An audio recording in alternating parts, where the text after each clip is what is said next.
Hello बच्चों, आज के हम अपने अगले वीडियो के अंदर सरले की विधि द्वारा यंग प्रत्यास्थता गुणांक ज्ञात करेंगे। ठीक है। इस विधि के अंदर हम क्या करते हैं, सरले की विधि, सरले साइंटिस्ट का नाम है। ठीक है ना। इसके द्वारा अपन क्या करते हैं, यंग प्रत्यास्थता गुणांक ज्ञात करते हैं। ठीक है। इस विधि के अंदर अपन करते क्या है, इसके लिए हम कोई भी प्रायोगिक तार है, अपने यहाँ पे ये एक प्रायोगिक तार है। ठीक है। इस प्रायोगिक तार को, यहाँ पे प्रायोगिक तार है, ये प्रायोगिक तार है। इस प्रायोगिक तार को दो आयताकार छड़ों के मध्य, ये दो छड़े हैं, ये दो छड़े हैं, इन दोनों छड़ों के मध्य लटका दिया जाता है, मतलब फिक्स कर दिया जाता है इसको। ठीक है। और इन दोनों छड़ों को अपन क्या करते हैं, इन दोनों छड़ों को धागे की सहायता से एक दृढ़ आधार से लटका देते हैं। ठीक है। ये और लटकाने के बाद में इसको बैलेंस के अंदर लाके छोड़ देते हैं। ठीक है। और हमारा जो मेन उद्देश्य है वो है सिग्मा, नीटा और वाई, सिग्मा और नीटा ये ज्ञात करना। ठीक है। यंग प्रत्यास्थता गुणांक, ऋण प्रत्यास्थता गुणांक और पाइसन निष्पत्ति ज्ञात करनी होती है। इसे एक प्रयोग से ही तीनों काम कर लेते हैं। ठीक है ना। तो इसके लिए अपन क्या करते हैं, इसको एक क्षैतिज तल के साथ में जैसे चित्र में बता रखा है इस तरह से लटकाया जाता है और अब इसका दोलन कराया जाता है। ठीक है। दोलन कराने के लिए अपने पास में एक सिंपल सा तरीका है। ठीक है। यहाँ पर दो हुक होते हैं। ठीक है। इसके अंदर दो हुक होते हैं, यहाँ पर दो लगे हुए, उसको धागे से बांध लिया जाता है। धागे से बांधकर माचिस की तीली को जलाया जाता है। ठीक है। और धागे को मतलब एकदम से छोड़ा जाता है। वैसे हम 2-3 बार प्रैक्टिस करते हैं तो आराम से ये दोलन आसानी से कराया जा सकता है। ठीक है। मेन चीज़ इसके दोलन के अंदर ये मुक्त रूप से दोलन करना चाहिए और आगे पीछे गति नहीं करनी चाहिए। नेक्स्ट, अब क्या होता है, जैसे यहाँ पे लाके अपन ने इस स्थिति के अंदर ये लाके छोड़ा। ठीक है। एक कोण पे लाके छोड़ते हैं। ठीक है। तो ये हवा के अंदर झूलता रहता है, जैसे झूला झूलता है वैसे झूलता रहता है। ठीक है। अब अब इसी एक उपकरण के ऊपर हम तीनों गुणांक निकालेंगे। ठीक है। पहले अपन बात करते हैं यंग प्रत्यास्थता गुणांक की। यंग प्रत्यास्थता गुणांक किस तरह से निकाला जाता है, हमने क्या किया कि इन छड़ों को थीटा डिग्री के कोण पर लाके एक चाप में उसको मोड़ा। ठीक है। अब जैसे मोड़ेंगे ना, छड़ों को मोड़ेंगे तो यहाँ पे ये तार है ना, ये तार मुड़ेगा। ठीक है। और इसके जो चाप के साथ में एक कोण बनेगा, जो कोण कितना रहेगा, 2 थीटा का कोण रहेगा। ठीक है। अब इस 2 थीटा के कोण को कोण के आधार पर जैसे हम छोड़ते हैं इसको, ठीक है, तो उसके अंदर दोलन होने लगता है। ठीक है। इसी का दोलन होगा। अब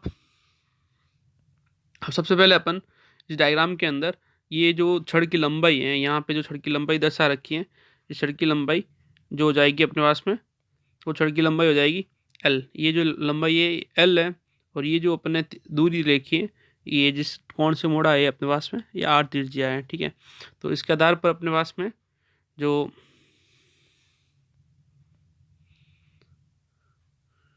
कोण रहेगा वो 2 थीटा। तो अपने यहाँ पे फॉर्मूला लगाया चाप बट्टा त्रिज्या। ठीक है। तो चाप का फॉर्मूला क्या हो गया, कोण बराबर चाप बट्टा त्रिज्या। तो चाप तो यहाँ पे L है, तो त्रिज्या इंटू कोण हो जाएगा। ठीक है। यहाँ पे चाप L है और ये त्रिज्या इंटू कोण हो जाएगा यहाँ पे। नेक्स्ट, अब यहाँ पे इस फॉर्मूले की सहायता से अपन ने क्या किया, 1/r की वैल्यू निकाल दी, वो हो गई 2 थीटा/L। ठीक है। 1/r की वैल्यू होगी 2 थीटा/L। अब हम बात करते हैं बंकन आघूर्ण की। किसी भी छड़ का जो बंकन आघूर्ण होता है वो होता है YI/R। R यहाँ त्रिज्या है, I जड़त्व आघूर्ण है और Y क्या है, यंग प्रत्यास्थता गुणांक है। ठीक है। तो सबसे पहले अपन I का मान निकालते हैं। ये मान के चल रहे हैं कि अपने जो तार लिया है वो बेलनाकार तार होगा। ठीक है। पतला तार है, बेलनाकार होगा। ठीक है। तो इस स्थिति के अंदर अपने पास में इस बेलनाकार तार की त्रिज्या है ना, इसमें देखो, अपने सबसे पहले तार की लंबाई L ज्ञात कर लेते हैं, तार की त्रिज्या R ज्ञात करते हैं। तार की लंबाई L तो स्केल से ज्ञात कर लेते हैं, तार की त्रिज्या R वो ज्ञात करते हैं अपन पेच मापी की सहायता से। ठीक है। नेक्स्ट हमको छड़ की मोटाई और चौड़ाई भी ज्ञात करनी पड़ती है वैसे, ठीक है। उसका द्रव्यमान भी याद करना पड़ता है जड़त्वागुण ज्ञात करने के लिए, ठीक है। अपन सबसे पहले आई का फॉर्मूला देख रहे हैं। बेलन के लिए पाई आर 4/4 है, ठीक है। और अपन बंकन आघूर्ण के फॉर्मूले में वैल्यू रखेंगे तो क्या हो जाएगी इसकी वैल्यू, वो हो जाएगी वैल्यू इसकी I equal to pi R 4। तो बंकन आघूर्ण में रखेंगे वैल्यू, तो बंकन आघूर्ण का मान हो जाएगा Y into pi R 4 into 2θ, ठीक है। ये अपनी आई की वैल्यू अपने यहाँ पे पुट की, वाई की जगह वाई, आई की जगह आई, और आर की वैल्यू भी साथ में रखी है। 1/r जो है वो 2θ/L है, ठीक है। ऐसा करने पर हमको जो मान मिलेगा वो मिलेगा Y into pi R 4 theta, 2 से 2 कैंसिल 4 कैंसिल हो गया, ठीक है। जो मिलेगा 2L मिल जाएगा। अब बंकन आघूर्ण जो होता है प्रत्येक छड़ के अंदर एक त्वरण पैदा करता है, ठीक है। तो और त्वरण जो होगा तो विस्थापन का क्या होगा, अल्फा जो होता है d²θ/dt² होता है, ठीक है। तो अपन यहाँ पे त्वरण ज्ञात करेंगे, ठीक है। तो बंकन आघूर्ण के अंदर बंकन आघूर्ण को अपन ने आई इंटू अल्फा से लिखा है, ठीक है। बंकन आघूर्ण टाउ बराबर आई अल्फा भी होता है, टाउ बराबर आई अल्फा, ठीक है। तो इस संबंध के हिसाब से अपन ने बंकन आघूर्ण को आई बराबर d²θ/dt² के अंदर लिखा, ठीक है। और ये जो है वो गुरुत्व के अंदर से गुजरने वाले अक्ष के प्रति जड़ता गुण का मान है, ठीक है। अब संतुलन की स्थिति के अंदर ये वाला मान और ये वाला मान दोनों बराबर रहेगा, ठीक है। तो अपन यहाँ पे वापस ये चीज़ देख रहे हैं कि ये जो मान है वो मान बराबर कर दिया, ठीक है। अब आई का मान इधर ट्रांसफर कर दिया, Y pi R 4 2L/I into theta. ये जो नियतांक है पूरा पूरा, क्योंकि वाई क्या होता है यंग प्रत्यास्थ गुणांक, पाई क्या है 3.14, आर जो होगी वो होगी तार की त्रिज्या और लंबाई जिसके अंदर अपन परिवर्तन कर नहीं सकते हैं।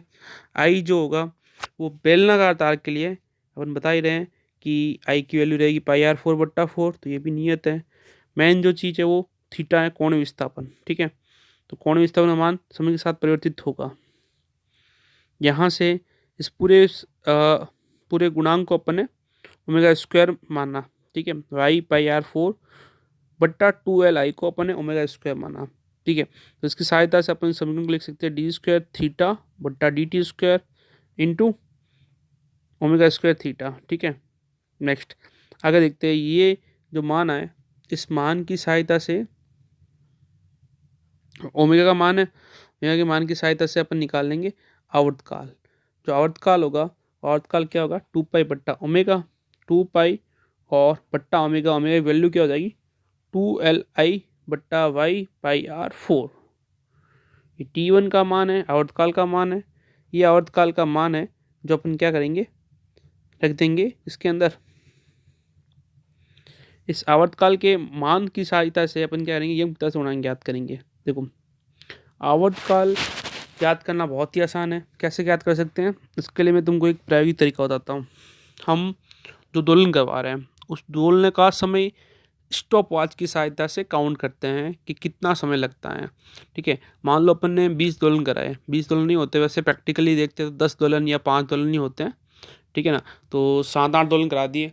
अब 8 दोलन करवा रहे हैं, उस दोलन काल में समय लगा, मान लेते 10 सेकंड लगा 8 दोलन के अंदर। तो एक दोलन काल का जो समय होगा वो कितना होगा 8/10 मतलब 0.8 सेकेंड, ठीक है। और अगर अपन 4 दोलन करवा रहे हैं उसके अंदर समय लग रहा है 5 सेकंड लग रहा है, तो उस हिसाब से अपन क्या करते हैं कि अपना आवर्तकाल ज्ञात करते रहते हैं, ठीक है ना, कि अपना आवर्तकाल कितना आया, ठीक है। तो आवर्तकाल अपन ने टी का मान ज्ञात कर लिया, T1 का मान, त्रिज्या ज्ञात कर ली इसकी सहायता से, आई जो है जड़त्वा गुण है ही है, ठीक है ना, और एल जो है तार की लंबाई, और 8 और पाई, ठीक है। अब ये जो जड़त्वा गुण आई है इसकी बात करते हैं। अपने केस के अंदर 2 छड़ हो सकती हैं। एक जो छड़ है वो हो सकती है आयताकार छड़, दूसरी जो छड़ है वो होती है वर्ताकार छड़, ठीक है। आयताकार छड़ होगी तो अपने लैब के अंदर वैसे आयताकार छड़ वाला है, तो आयताकार छड़ के लिए उसकी मोटाई और लंबाई दोनों होगी, ठीक है। तो a+b उसका a और b उससे उसका मान निकाल के, ठीक है, मान यहाँ पे रख देंगे, जिसकी सहायता से अपन क्या कर सकते हैं यंग प्रत्यास्थ गुणांक ज्ञात कर सकते हैं। ठीक है, नेक्स्ट अगर अपने पास में वर्ताकार छड़ है तो वर्ताकार छड़ के केस के अंदर जड़त्वा गुण जो होगा आई बराबर होगा ml² 12 प्लस आर की घात 4/4। ठीक है, ये जड़त्वा गुण का मान अपन याद कर लेंगे। ठीक है, ये मान उठा के अपन यहाँ पे रखते हैं। ठीक है, जिससे क्या होता है कि अपन को यंग प्रत्यास्थ गुणांक का मान मिल जाता है। अब अपन बात करते हैं दृढ़ता गुणांक। दृढ़ता गुणांक कैसे निकालते हैं, नीटा कैसे निकालते हैं, तो उसके लिए देखते हैं। ठीक है, दृढ़ता गुणांक ज्ञात करने के लिए हम क्या करते हैं कि इस छड़ को, इसमें जो अपना डायग्राम था उस डायग्राम के अंदर इस छड़ की स्थिति बदल देते हैं। ठीक है ना, ये जो छड़ है इसको अपन इसका एक हिस्सा ऊपर और एक हिस्सा नीचे लटका देते हैं। किस तरह से लटकाते हैं, जैसे ये अपने पास में ये दृढ़ आधार हो गया। ठीक है ना, इस दृढ़ आधार की सहायता से ये छड़ अपने लटका दी। ठीक है ना, इसको इससे बांध देते हैं। ठीक है ना, और जो प्रायोगिक तार है ये, और दूसरी छड़ जो होती है वो इधर होती है। ठीक है, अब ये जो अपन ने डायग्राम बना रखा है, ठीक है ना, ये दृढ़ता गुणांक ज्ञात करने के लिए। ठीक है, दृढ़ता गुणांक ज्ञात करने के लिए जैसे ये सीडी छड़ है, इस सीडी छड़ को क्या कर दिया, दृढ़ आधार से क्षैतिज से कस दिया, और प्रायोगिक तार क्या हो गया, ऊर्ध्वाधर हो गया। ये प्रायोगिक तार है। ठीक है, अब ये नीचे छड़ जो है ये ए और ये बी छड़ है। ठीक है, इस ए बी छड़ को हल्का सा घुमा कर छोड़ दिया जाता है। ठीक है, तो ऐसा करने से उसके अंदर क्या होता है, मरोड़ी उत्पन्न होती है, दोलन उत्पन्न होता है, एंटन उत्पन्न होता है। ठीक है, और इससे उसको अपन मरोड़ी दोलन कहते हैं। ठीक है, और इस केस में जो आवर्तकाल होगा वो होगा टी बराबर 2π√L/c। ठीक है, तो ये जो अपन मान देख रहे हैं यहाँ पे, ठीक है, तो इसमें c जो है, c है एंटन गुणांक। एंटन गुणांक का मान जो होता है वो नीटा पाई r/4/2L होता है। ये एकांक एंटन के लिए तार युग्म में उत्पन्न बल युग्म है नीटा। ठीक है, तो यहाँ से अपन मान निकाल लेते हैं c का। नेक्स्ट, अब c का मान निकाल के इस वाला फॉर्म रखते हैं, और t2 क्या है, आवर्तकाल। इसमें भी t2 आवर्तकाल, तो वो i का मान तो वापस वही है, ऊपर अपने आयताकार छड़ है या बेलनाकार छड़, उसके हिसाब से c का मान निकालना है। ठीक है, c का मान रखेंगे इसके अंदर, समीकरण के अंदर c का मान रखते हैं। समीकरण c का मान रखते ही ये जो समीकरण हो जाएगा अपना, हो जाएगा 2π बाहर, i की जगह मान रख दिया। ठीक है, और ये स्थिति हो गई कुछ इस तरह से, t2 बराबर 2π√12i/n/r4।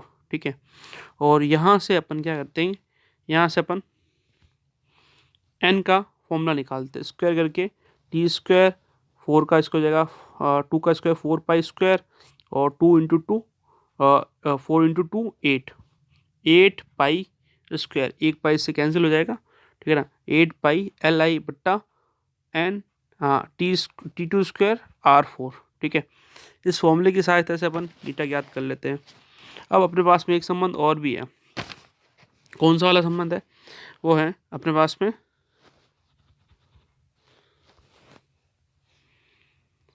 Sigma equal to y/2 नीटा -1। ठीक है, इस संबंध की सहायता से अगर अपन y और नीटा का मान निकाल चुके हैं, ठीक है, तो इस संबंध की सहायता से अपन क्या करेंगे, सिग्मा का मान भी ज्ञात कर सकते हैं।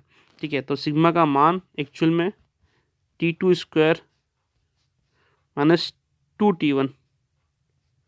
2t1 स्क्वायर, सिग्मा का जो मान है वो आएगा sigma equal to 2t2² - 2t1 का स्क्वायर बट्टा 2t1²। ठीक है, तो ऐसा करके अपन आवर्तकाल की सहायता से सिग्मा का मान ज्ञात किया जा सकता है।